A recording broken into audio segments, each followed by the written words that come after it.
आपण पाहतोय अपूर्णांकातील प्रश्न. ठीक, पहा इथं पूर्णांकयुक्त अपूर्णांक दिलेत. पूर्णांकयुक्त अपूर्णांक. आता पूर्णांकयुक्त अपूर्णांकाचं अंशाधिक अपूर्णांकामध्ये कसं रूपांतर करायचं ते आपण पाहिलं. एक तर अंशाधिक अपूर्णांकामध्ये रूपांतर करावं लागेल किंवा मग आणखी एक पद्धत आहे, त्या पद्धतीने मी सांगतो. पूर्णांकांची बेरीज करून घ्यायची. 5.3/7 6.4/7 हे 5 पूर्ण आहेत, हे 6 सुद्धा पूर्ण आहेत. 5 आणि 6 यांची बेरीज केली आणि उरलेले अपूर्णांक कोण 3/7 आणि 4/7 यांची बेरीज करायची. 5 आणि 6 किती बाळांनो 11 अधिक या दोघांची बेरीज करत असताना छेद कसा आहे सारखा, छेद जसा आहे तसा ठेवा. 3 आणि 4 ची बेरीज करा, किती मिळणार 7 मिळणार. बरोबर, म्हणजे काय 7/7 म्हणजे काय 1, 7 1 7. मग आपल्याला उत्तर काय मिळणार 11 आणि 1 12. मग असं 12 कुठं दिलंय पर्याय क्रमांक 3 मध्ये दिलंय. चला पुढं बघा, याच्यामध्ये खूप मोठं दिसतंय पण अतिशय सोपा प्रश्न आहे. सगळ्याचा छेद कसा आहे राजांनो सारखा. मग छेद सारखा असेल तर छेद जसा आहे तसा लिहायचा आणि अंशाची बेरीज करायची. अंश सुद्धा सारखे दिले तिथं. किती वेळा 4 आला 1 2 3 4 5 6. 4 ची 6 वेळा बेरीज म्हणजे 4 गुणिले 6 4 सख्ख 24 झालं. बरेचशी मुलं अंशांची बेरीज करत बसतील आणि छेदाची बेरीज करत बसतील. तसं करायचं नाही. छेद समान असेल तर छेद जसा आहे तसा ठेवायचा. ठीक आहे. मग बघा 24/3 असं कुठं पर्यायात आहे दिसतंय का कुठं नाही, म्हणजे याला संक्षिप्त रूप द्यावं लागेल. 3 1 3 3 8 24 म्हणजे 8 हे उत्तर येईल. ठीक आहे.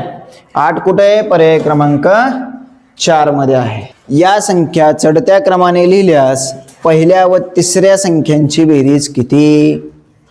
आता चढता क्रम लिहायचा.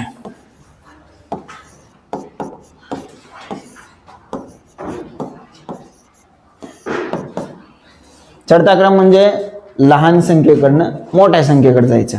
या अपूर्णांकामध्ये छेद सारखे आहेत. छेद सारखे असतील तर ज्याचा अंश लहान तो अपूर्णांक लहान. सगळ्यात लहान कोण असणार बाळांनो 2/9. सर्वात लहान आहे तो. पुढं त्याच्यापेक्षा थोडा मोठा कोण आहे 5/9 आहे. त्याच्यापेक्षा मोठा 7/9 आणि मग 8/9. पुढं चला, चढत्या क्रमानं लिहिलं. पहिल्या आणि तिसऱ्या संख्येची बेरीज ही असेल पहिली, ही दुसरी, तिसरी आणि चौथी.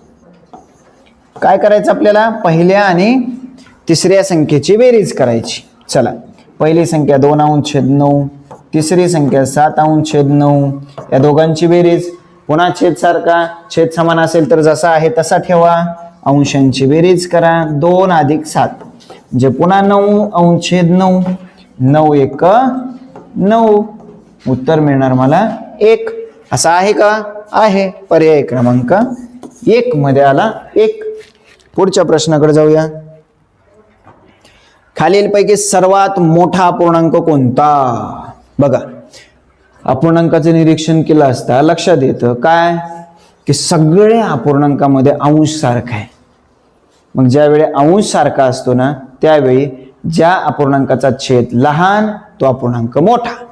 मग सर्वात लहान छेद कोणता आहे 10 100 1000 आणि 10000. सर्वात लहान छेद कोणता आहे 10.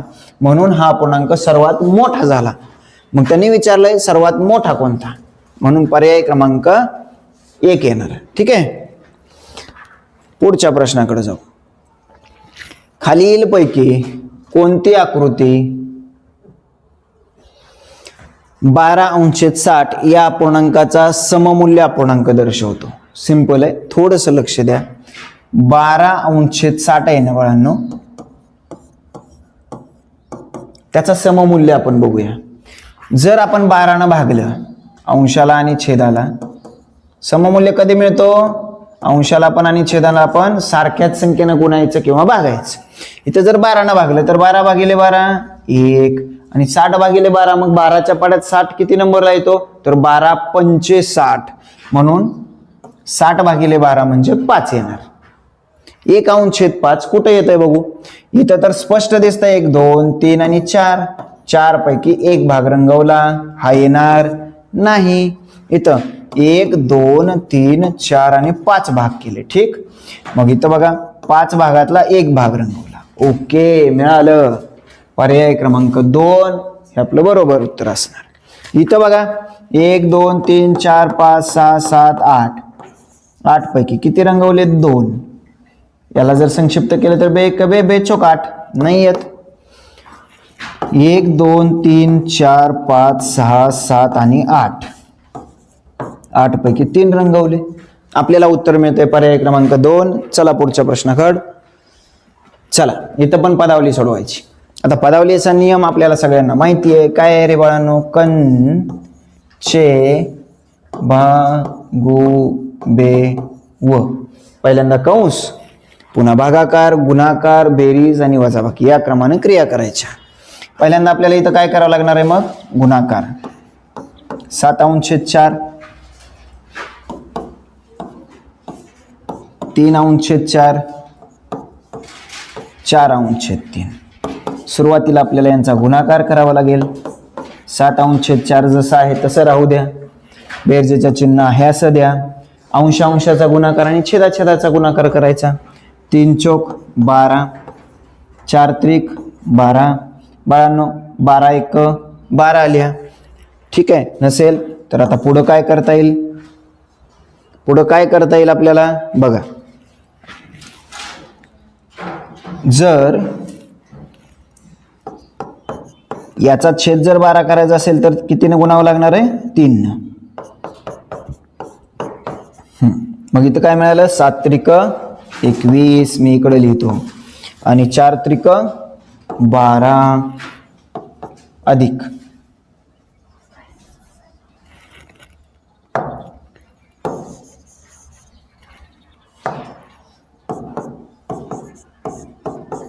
पुन्हा छेद जसे आहे तसे ठेवा समान असल्यामुळं आणि अंशांची बेरीज करा. 2 आणि 1 3 33 आहे ना. मग 33/12 आहे का कुठं नाही. मग त्याचा सममूल्य कुठं दिसतोय का बघायचं आपण. याला जर आपण 3 न भागलं अंशाला पण आणि छेदाला पण तर काय 33/3 11 आणि 12/3 3 चौक 12 म्हणजे 4. मग 11/4 कुठं आहे का आहे. पर्याय क्रमांक 2 हे आपलं बरोबर उत्तर असेल. पुढचा प्रश्न सोबत दिलेल्या आकृतीतील खालीलपैकी कोणता अपूर्णांक रेखांकित न केलेल्या भागाचा सममूल्य अपूर्णांक दर्शवत नाही. आता प्रश्न व्यवस्थित वाचा. रेखांकित न केलेल्या बघा एकूण किती भाग आहेत 1 2 3 4 5 आणि 6 भाग आहेत. एकूण 6 भाग आहेत.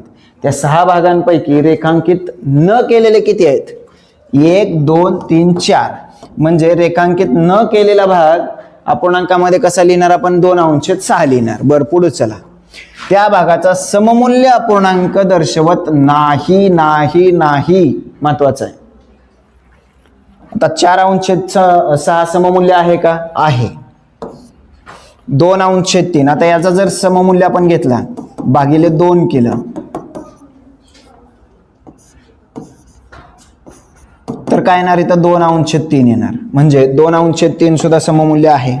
बर पुढं आणि 8/12 आहे का रे. जर आपण बाळांनो 4/6 ला अंशाला आणि छेदाला सुद्धा 2 न गुणलं तर 4 2 8 6 2 12 हा सुद्धा सममूल्य आहे. सममूल्य नाही असा कोण आहे पर्याय क्रमांक 3. आपलं बरोबर उत्तर कोणतं आहे पर्याय क्रमांक 3 हा सममूल्य नाही. ठीक चला पुढच्या प्रश्नाकडे जाऊया. 3/4 या अपूर्णांकात 3/4 किती वेळा मिळवल्यास बेरीज 3 येईल. अतिशय सोपा प्रश्न आहे. मी म्हटलं की नाही मगाशी हा प्रश्न प्रकार त्यांना खूप आवडतो. चला 3/4 मध्ये 3/4 किती वेळा मिळवला असता उत्तर 3 येईल. मला सांगा किती वेळा मिळवू द्या, छेद समान असेल तर छेद जसा आहे तसा येणार. छेद 4 असेल तर कोणत्या संख्येला 4 ने भागल्यानंतर 3 येतं, तर 4 त्रिक 12, 12ला भागल्यानंतर म्हणजे अंशांची बेरीज मला 12 आली पाहिजे. मग 3 मध्ये 3 3 3 असं किती वेळा मिळवावं लागेल, तर 3 चौक 12 म्हणजे 4 वेळा मिळवावं लागेल. त्याच्यातला 1 दिलाय, मग अजून किती वेळा मिळवावं लागेल, तर 3 वेळा मिळवावं लागेल. ठीक.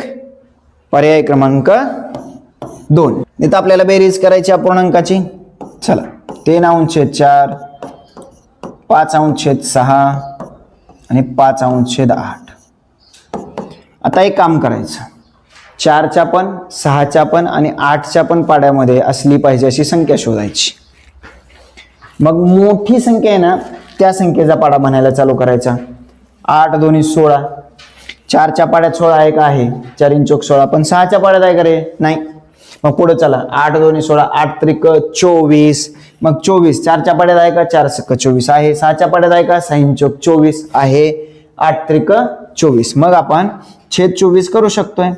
चला पहिल्या अपूर्णांकाला 6 न गुणू, 6 चौक 24. दुसऱ्या अपूर्णांकाला किती न गुणावं लागेल, 4 न गुणावं लागेल. आणि 8ला किती न गुणल्यानंतर, तर 3 न. 8 त्रिक 24. चला आता अंशस्थानी बघा, 6 त्रिक 18, 4 सक 24 अधिक 5 चौक 20, 6 चौक 24, 5 त्रिक 15, 8 त्रिक 24. आता सगळ्याचा छेद सारखा झाला, छेद जसा आहे तसा ठेवायचा. इकडे लिहूया आपण. आणि अंशांची बेरीज करायची. 18 अधिक 20 अधिक 15. 18 20 आणि 15 यांची बेरीज करायची. चला 5. आता ही जर बेरीज अशी नाही आहेत तर उभी करून घ्या, काही हरकत नाही, फक्त उत्तर बरोबर आलं पाहिजे. 8 आणि 5 13, हाचा 1 1 2 4 आणि 1 5 53.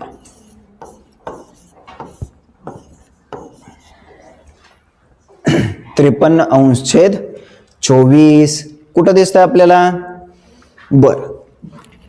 छेद 18 आहे आणि इथं छेद 18 आहे, या दोघांना तर कॅन्सल करून टाकू, हे दोघं तर येणारच नाही. मग याच्यामध्ये बघा, याचा छेद 24 आहे, किंवा मग याचा अंशाधिक अपूर्णांकाचं छेदाधिक पूर्णांक युक्त करता येईल का, येईल. कसं करायचं बघू आपण. 53 अंश छेद 24. चला 24 एके 24, 24 दोन्ही 48. बघा 13 मधून 8 गेले, 5 उरतात, हाचा 1 ठीक आहे, 5च उरतात. ठीक आहे. आता मला सांगा याचं पूर्णांक युक्त कसं लिहायचं. ज्यावेळी आपण 53ला 24 न भागतोय तर त्यावेळी 2 पूर्ण भाग होत आहेत, 2 पूर्ण भाग होत आहेत आणि 5 उरतात. तर मग पूर्ण भाग कसं लिहायचा, 2 भाग पूर्ण झाले, उरले 5, किती पैकी उरले, 24 पैकी उरले. म्हणजे भागाकार पूर्णांक म्हणून लिहा, बाकी अंश म्हणून लिहा, आणि भाजक जो आहे तो छेद म्हणून लिहा. 2.5 अंश छेद 24 कुठं दिसतंय रे, 2.5 अंश छेद 24 पर्याय क्रमांक 4 मध्ये दिसतंय. चला पुढच्या प्रश्नाकडे जाऊया. खालीलपैकी कोणत्या आकृतीतील रेखांकित भाग वेगळा अपूर्णांक दर्शवतो. चला पहिल्यामध्ये एकूण किती भाग आहेत रे, 1 2 3 4, 4 4 च्या 4 ओळी आहेत, 4 चौक 16, एकूण 16 भाग आहेत. त्याच्यापैकी रेखांकित किती आहेत, 4, म्हणजे 4 अंश छेद 16. याला जर आपण सममूल्य केलं किंवा संक्षिप्त रूप दिलं तर 4 1 4, 4 चौक 16 म्हणजे 1 अंश छेद 4 येईल. चला पुढे. इथं किती भाग होतील रे, सारखे 1 2 3 4 भाग आहेत. 4 मधले रेखांकित किती आहेत, 2. याला जर आपण संक्षिप्त रूप दिलं तर काय येणार आहे, बे एक बे, बे दोन्ही 4 1/2 येणार, इथं 1/4 येणार. आता याच्यामध्ये बघा हा जो पार्ट आहे ना, ही रेष त्यांनी मारलेली नसली तरी सुद्धा आपण गृहीत धरायची. किती भाग झाले? 1 2 3 4 5 6 7 आणि 8 भाग झाले. 8 मधले 2 रंगवले म्हणजे बेकबे बेचोक 8 म्हणजे 1/4 येणार. इकडं बघा 1 2 3 4 5 6 6 आणि 6 किती रे? 12. 12 पैकी 3 रंगवले. 3 1 3 3 चौक 12 1/4. काय विचारलंय?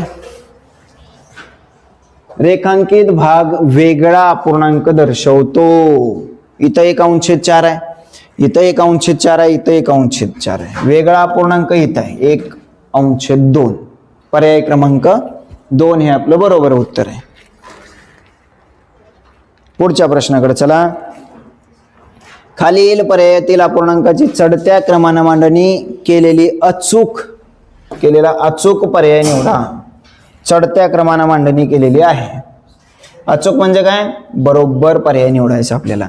आता बघा छेद सारखे आहेत. छेद सारखे असतील तर ज्याचा अंश लहान तो अपूर्णांक लहान. चढता क्रम म्हटलं की सुरुवातीला सर्वात लहान अपूर्णांक आला पाहिजे. मग इथं तर 5 आला आणि त्यानंतर 4 आला म्हणजे हा चढता क्रम होऊ शकत नाही. इथं 1 5 6 11 आणि 17 हा योग्य चढता क्रम आहे. इथं 5 आला 1च्या अगोदर, हा पण नाही येऊ शकत. इथं काय गडबड केली त्यांनी? 11च्या अगोदर 17 घेतलाय म्हणून हा चुकला. पर्याय क्रमांक 2 हे आपलं बरोबर उत्तर असेल. चला पुढच्या प्रश्नाकडे. 4/7 अधिक चौकटीमध्ये येणारी संख्या पर्यायातून निवडा. बघा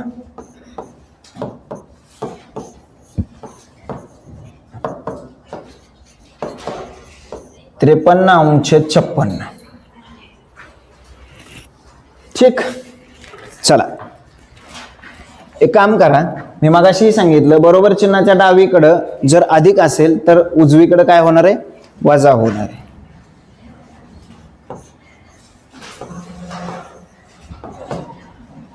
नसेल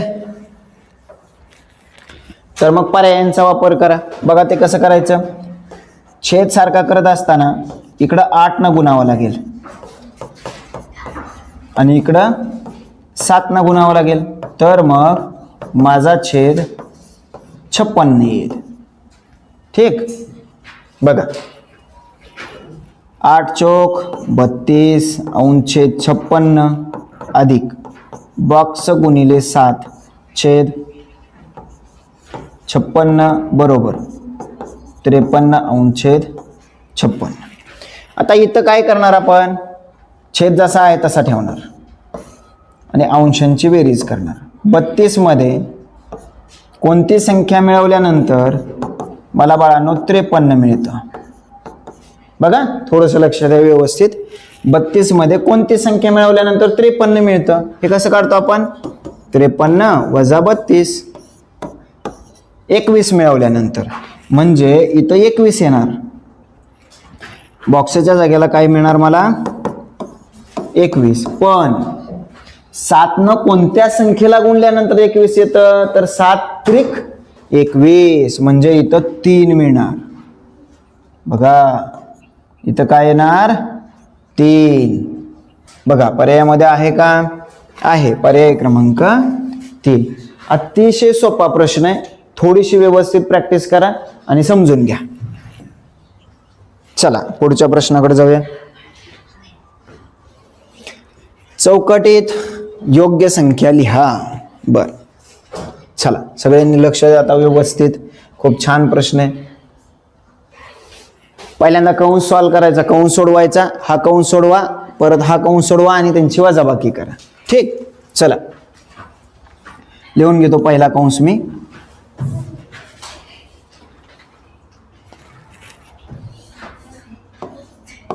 5 अधिक 2 अंशछेद 10 4 अंशछेद 100 5 अंशछेद 1000.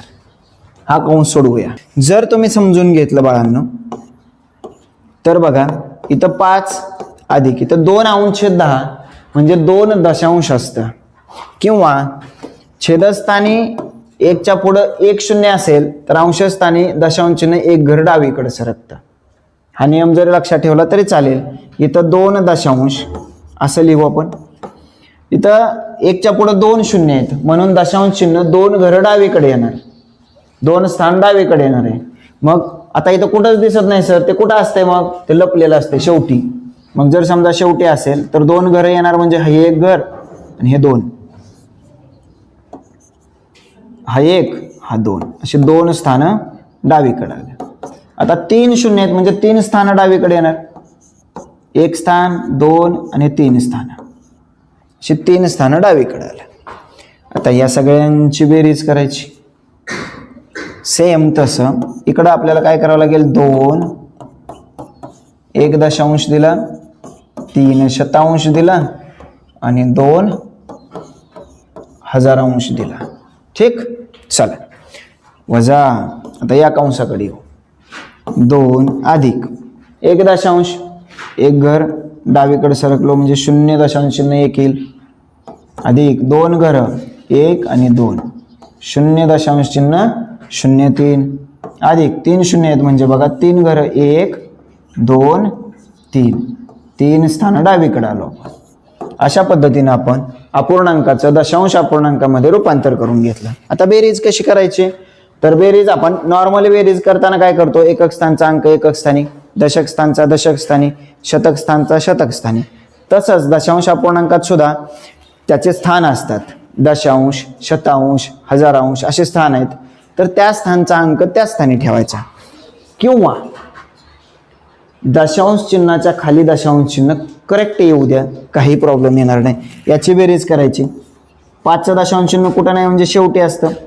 आता दुसऱ्या संख्या दशांश चिन्हाखाली दशांश चिन्ह जर दिलं तर 0 2 येईल, परत 0.0 4 0.0 5 या सगळ्यांची मला बेरीज करून घ्यायची.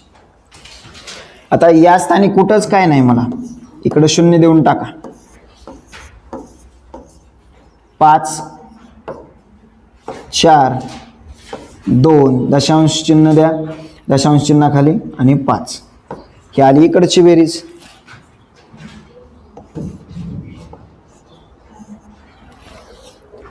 इकडची बेरीज बघा 2 0.1 बर 0.03 0.02 आपलं ठरलंय. ज्या स्थानी कोण नाही त्या स्थानी 0 देऊन टाकायची. बेरीज करा 2 3 1 पॉईंटच्या खाली पॉईंट येऊ द्या आणि 2 2. आता या ज्या 2 संख्या आल्या इथं वजाबाकीचं चिन्ह आहे म्हणजे या दोघांची वजाबाकी करायची मला, बरोबर? बघा यांची वजाबाकी कशी करायची. 5.2 4 5 वजा 2.1 3 2. सिंपल. 5 मधून 2 गेले 3 उरतात, 4तून 3 गेले 1 उरतो, 2तून 1 दशांश चिन्हाखाली दशांश चिन्ह द्या आणि 5तून 2 गेले 3 उरतात. 3 दशांश चिन्ह 1 1 3 3 दशांश चिन्ह 1 1 3 असं कुठं दिसतंय मला?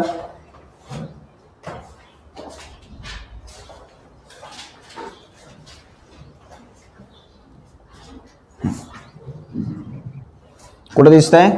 पर्याय क्रमांक 3 मध्ये दिसतंय. ठीक, चला पुढच्या प्रश्नाकडे जाऊया. 47/3 या अपूर्णांकाचे पूर्णांकयुक्त अपूर्णांकात रूपांतर करा. पूर्णांकयुक्त अपूर्णांकात 47/3 47 भागिले 3 3 1 3 1 उरला, वरून घेतला 7 3 5 15 2 उरतो. ठीक, म्हणजे पूर्णांकयुक्त अपूर्णांक करायचा आहे म्हणजे काय करायचं, एक पूर्णांक आणि एक अपूर्णांक असं रूपांतर करायचं आहे. आता इथे किती पूर्ण भाग झाले रे बाळांनो, 15 पूर्ण भाग झाले. शिल्लक किती राहिले, 2. आणि किती पैकी शिल्लक राहिले, 3 पैकी. म्हणजे काय, जो भागाकार आहे तो पूर्णांक म्हणून लिहायचा, त्याच्यानंतर जी बाकी आहे त्या अंशामध्ये लिहायची आणि जो भाजक आहे तो छेदामध्ये लिहायचा. चला, असा पर्याय कुठं दिसतोय, 15.2/3 पर्याय क्रमांक 4 मध्ये दिसतोय. पुढच्या प्रश्नाकडे जाऊ. खालील अपूर्णांकाच्या जोड्यांमधील, ठीक आहे, तुलना करायची आपल्याला, चिन्ह कोणतं येईल ते. आता मागाशी मी एक सोपी आयडिया सांगितली तुम्हाला, यांचा तिरकस गुणाकार करायचा. 8 त्रिक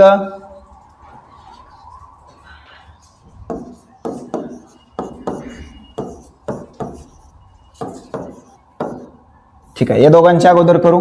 3 8 3 गुणिले 8 आणि इकडं 4 गुणिले 6.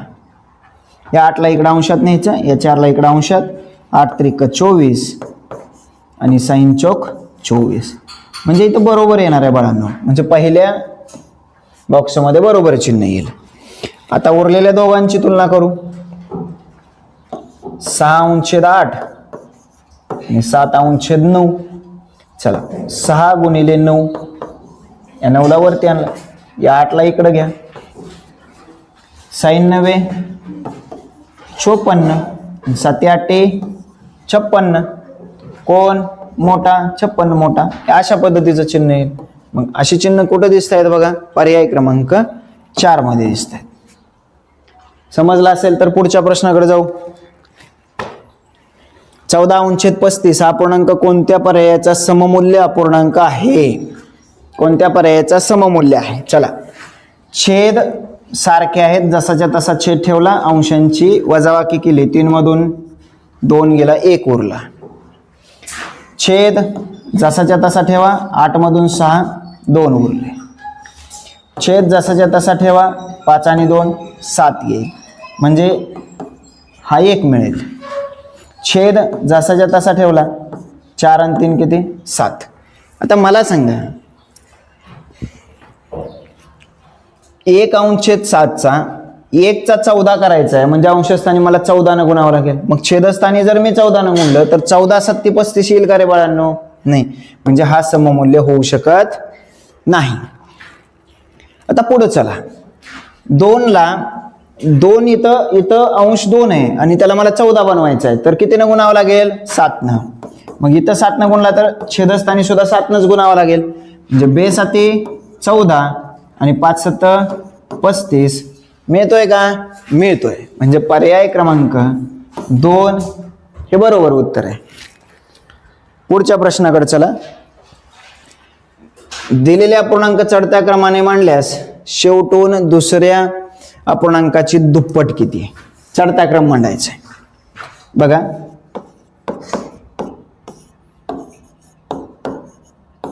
चढता क्रम व्यवस्थित पाहिलं तर लक्षात येईल, सगळ्या अपूर्णांकाचे अंश सारखे आहेत. अंश सारखे असले तर नियम काय सांगतोय, ज्याचा छेद छोटा तो अपूर्णांक मोठा, ज्याचा छेद मोठा तो अपूर्णांक लहान. ठीक. आता आपल्याला चढता क्रम लिहायचा आहे, म्हणजे सर्वात लहान अपूर्णांक शोधायचा आहे. मग ज्याचा अंश ज्याचा छेद सगळ्यात मोठा आहे तो अपूर्णांक लहान असणार आहे. छेद सर्वात मोठा कुठे आहे, 1/8. म्हणजे हा 1 नंबरला येईल. त्याच्यानंतर हा 2 नंबरला येईल. त्याच्यानंतर लहान कोण आहे, हा 3 नंबरला येईल. त्याच्यानंतर हा 4 नंबरला आणि शेवटी 1/2 मिळेल. बर, शेवटून दुसऱ्या अपूर्णांकाची दुप्पट, शेवटून दुसऱ्या अपूर्णांकाची, शेवटून दुसरा म्हटलं म्हणजे हा पहिला येईल आणि हा दुसरा येईल, म्हणजे 1/4. मग 1/4 ची दुप्पट काय रे बाळांनो, 1/4 म्हणजे पाव भाग, त्याची दुप्पट म्हणजे अर्धा भाग असतो. तरी पण जर 1/4 ची दुप्पट करायचं म्हटलं तर 2 न गुणतो आपण, म्हणजे 2 1 2 4 4 1/2. बघा, असं केलं तर 1/2 असं कुठं दिलंय रे, पर्याय क्रमांक 3 मध्ये दिलंय. समजलंय. चला पुढच्या प्रश्नाकडे जाऊ. खालीलपैकी कोणत्या कोनाचे माप 360च्या 1/4 पटीपेक्षा कमी असतं? 360चा 1/4, 4 × 4, 4 × 9 = 36, हा 0 90 अंश येणार आहे. मग त्याने काय विचारलंय? कोणत्या कोणाचे माप 360 अंशच्या 1/4 पटीपेक्षा कमी आहे, म्हणजे 90 पेक्षा कमी कोणत्या कोणाचं माप असतं? लघु कोणाचं असतं. 90 पेक्षा मोठा असतो तो कोण असतो? विशाल कोण असतो. आणि 90 अंशाचा असतो तो काटकोन असतो. चला आता अपूर्णांक दिले नाही, आकृत्या दिल्या, त्याच्यातल्या रेखांकित भागाचं अपूर्णांकामध्ये रूपांतर करायचं आणि नंतर बेरीज करायची. इथं किती भाग केले बाळांनो? 1, 2 आणि 3 भाग केले. 3 भागातला 1 भाग रंगवला, अधिक इथं 1, 2, 3, 4, 5, 6 आणि 7, 7 भागातले 3 भाग रंगवलेत. पुढे चला 4 भाग केले इथं, 4 भागातले 3 भाग रंगवले आणि या सगळ्यांची आपल्याला बेरीज करायची. याच्यामध्ये बघा काय करणार आपण? इथं 7 न गुणणार आहे आणि इकडं 3 न गुणणार आहे. मग काय होईल? हे 3/4 जसं आहे तसं राहू द्या. 7 × 1 = 7, 7 × 3 = 21, 3 × 3 = 9, 7 × 3 = 21, 3/4. परत छेद सारखा आला, 21 जसा आहे तसा ठेवा. 7 आणि 9 किती रे बाळांनो? 16. ठीक, 16 आलं, अधिक 3/4. आता पुन्हा इकडं 4 न गुणा,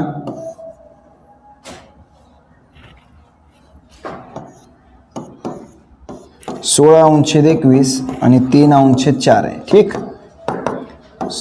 या पूर्णांकाला 4 न गुणा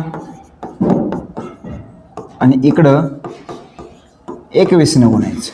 का बरं? छेद सारखा झाला पाहिजे. 21 चौक 84, 16 चौक 64, 21 त्रिक 63 आणि 21 चौक 84, या पद्धतीनं. मग छेद 84 आला, अंशांची बेरीज करा. 3 आणि 4 7, 6 आणि 6 12, 127/84 आहे का? कुठं पर्याय आहे? पर्याय क्रमांक 1 हे आपलं बरोबर उत्तर असेल. या अपूर्णांकाचे उत्तर त्या क्रमाने मांडणी केल्यास पहिल्या अपूर्णांक व मधला अपूर्णांक यांची बेरीज किती? अतिशय सोपं आहे. सगळ्या अपूर्णांकाचे छेद सारखे दिलेत. मग छेद सारखे आहेत, मग लहान मोठेपणा कसा ठरवायचा? छेद समान असतील तर ज्याचा अंश मोठा तो अपूर्णांक मोठा, ज्याचा अंश लहान तो अपूर्णांक लहान. आपल्याला काय करायचं बाळांनो? इथं उत्तर त्या क्रमाने मांडणी करायची.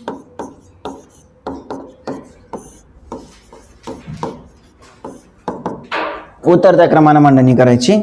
बघा उत्तर त्या क्रमाने मांडणी करताना सर्वात मोठा अपूर्णांक अगोदर घ्यायचा. मग सर्वात मोठा अंश कोणता आहे? 9/4. पुढं 7/4, पुन्हा 5/4, 3/4 आणि 1/4. ही झाली उत्तर त्या क्रमाने मांडणी. पुढं काय म्हटलं? पहिला अपूर्णांक आणि मधला अपूर्णांक यांची बेरीज. पहिला अपूर्णांक 9/4, मधला अपूर्णांक 5/4. या दोघांची काय करायची? बेरीज. 9/4 अधिक 5/4. बेरीज करताना छेद जसा आहे तसा ठेवा, कारण समान आहे. आणि अंशांची बेरीज. 9 आणि 5 किती राजांनो? 14. 14/4 असं आहे का? नाही. परत त्याला संक्षिप्त रूप द्या, म्हणजे बे 7 14, बे 2 4, 7/2. पर्याय क्रमांक 2. चला पुढच्या प्रश्नाकडे जाऊया. खालीलपैकी कोणता अपूर्णांक आकृतीत रेखांकित केलेल्या भागाचा सममूल्य अपूर्णांक दर्शवतो? आकृतीत एकूण किती भाग आहेत बघा? 7, 8 आणि 9 भाग आहेत. 9 पैकी 3 भाग रेखांकित केले, म्हणजे काय? 3 × 1 = 3, 3 × 3 = 9, म्हणजे 1/3 भाग रेखांकित केलाय. मग 1/3 कुठे आहे? सममूल्य अपूर्णांक दर्शवतो. डायरेक्ट तेच उत्तर दिले, 1/3. चला पुढच्या प्रश्नाकडे जाऊ.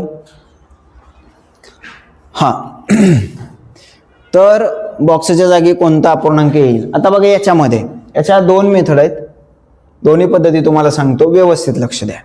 बघा 7/17 वजा एक बॉक्स आहे आणि मग तिकडं 2/51 येणार आहे.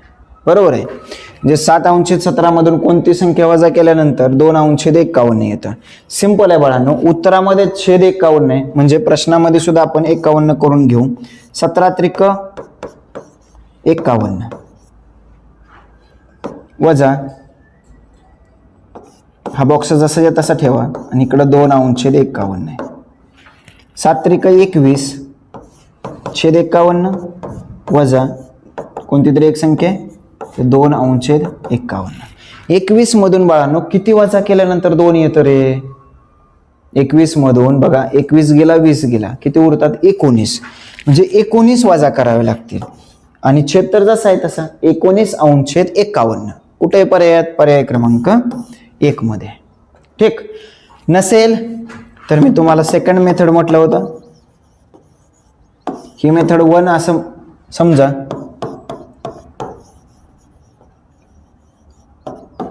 ही मेथड 2. बघा 7/17 हा बॉक्स आहे, 2/51 हे वजा बॉक्स आहे ना, उजवीकडे गेल्यानंतर अधिक होईल. जी काही संख्या असेल ती संख्या धन होणार आहे. ठीक आहे, सॉरी इथं 17 आहे.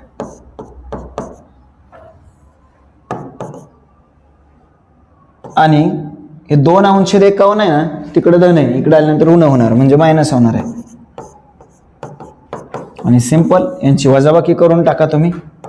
छेद सारखा करण्यासाठी इथं 3 गुणा 7×21 17×51 वजा 2/51 बरोबर बॉक्स, म्हणजे 21 मधून 2 गेले 19 आणि 51 छेद जसा आहे तसा. दोन्हीपैकी जी सोपी वाटती ती पद्धत वापरा, पण उत्तर बरोबरच काढा. आतापर्यंत 2017 पासून ते 2025 पर्यंत महाराष्ट्र राज्य परीक्षा परिषदेनं अपूर्णांक या घटकावरती जे काही प्रश्न विचारले ते सगळे प्रश्न आपण सखोल स्पष्टीकरणासह पाहिले. ठीक आहे, या संदर्भात कोणाचा काही डाऊट असेल किंवा आणखी कोणते टॉपिक तुम्हाला अवघड जात असेल, स्पेशली 4थी आणि 5वी स्कॉलरशिपच्या विद्यार्थ्यांसाठी, त्यांनी ते तुमचे डाऊट किंवा ते अवघड घटक कमेंट बॉक्समध्ये कळवा. त्याच्यावरती नक्कीच लवकर व्हिडिओ घेऊन येऊया. ठीक आहे, थँक्यू.